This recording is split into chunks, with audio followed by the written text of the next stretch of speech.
The government just changed one rule that could cost you £8,000 in tax-free savings, and most people have no idea it's coming.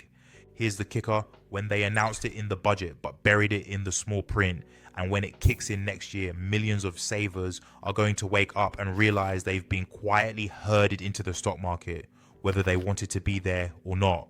Let me break down exactly what's happening. For years, you've had a £20,000 ISA allowance. You could put it all in cash, all in stocks, or split it however you wanted. That flexibility is about to disappear for anyone under 65.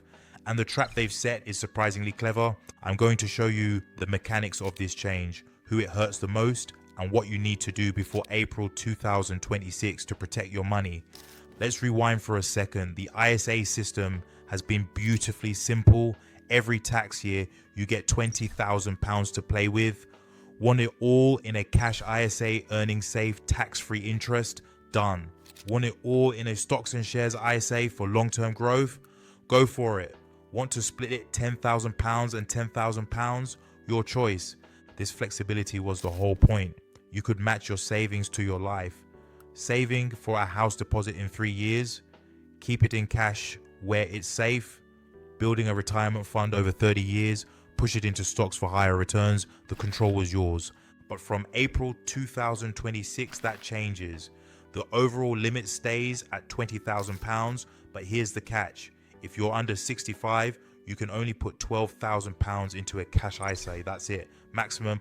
The other £8,000, it has to go into stocks. No exceptions. Your ability to go 100% safe is gone. So why would they do this? Why take away something that's worked for decades? Because the government is trying to solve two problems at once, and they're using your savings to do it.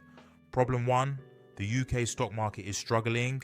Money has been flooding out of British companies for years, heading to the US and other global markets. The London Stock Exchange is looking tired, and the government wants to pump it back up. Problem two, they want people to save more. Cash ISAs have been popular, especially with rates higher recently. That's good for people, but it doesn't help their stock market problem. Their solution? Create a rule that makes cash less attractive and pushes you towards stocks. It's a nudge, a very deliberate, very calculated nudge. They're not banning cash savings, but they're stacking the deck against it. From their perspective, it's genius. They can claim they're still supporting savers because the £20,000 limit remains, but by capping the cash portion, they're engineering a behavioral shift. They're betting that once you hit that £12,000 ceiling, you'll think, well, I might as well use my full allowance and drift into the stock market. They're solving their economic problem by changing your behavior, and most people won't even realize it's happening. Now let's look at this through a trader's lens. Every decision in finance comes down to risk and reward, and what the government just did is tilt that equation for millions of people. Cash is zero risk. Your money is protected. The return might be modest, but you're not losing sleep over market crashes. It's your emergency fund, your house deposit, your safety net. Forcing people to move money they prefer in cash into the stock market means forcing them to take on risk they might not want or need. Don't get me wrong, stocks are great for long-term wealth building. Over decades, they consistently beat cash. But here's the problem. The stock market doesn't care about your timeline. It goes up, it goes down. And if you're saving for something 5 years away, a downturn at the wrong time can wreck your plans. This new rule treats everyone the same. A 25-year-old saving for retirement 40 years away gets the same cap as a 45-year-old saving for university fees in 5 years. One size fits all, and that's dangerous, because here's what I've learned from trading. The worst financial mistakes happen when you're pushed into a position you don't want. You make emotional decisions, you panic sell, you take risks at the wrong time, and that's exactly what this rule could force people to do. So who gets hurt the most? 3 groups stand out. First, the cautious savers. These are people who value security. They've built up substantial cash pots using that full £20,000 allowance year after year. Now, their strategy is capped. If they want to keep maximizing their tax-free savings, they have to leave their comfort zone. Second, the short to medium term savers. Anyone saving for a house, a wedding, school fees within the next 5 to 10 years. For these goals, cash is essential. You can't risk that money in a volatile market. This rule directly limits how much they can protect tax-free. Third, the accidental higher rate taxpayers. With fiscal drag pulling more people into the 40% bracket, tax-free interest is more valuable than ever. Cutting the limit from £20,000 to £12,000 is a direct hit to their tax planning. I'm curious which group you're in. Are you a cautious saver who wants security, someone saving for a specific goal, or just trying to keep your money away from HMRC? Drop a comment and let me know. So what should you actually do? The clock is ticking, but you have time. Here's what I'd be thinking about. First, max out your cash ISA now. You've got this tax year and next tax year to use that full £20,000 in cash.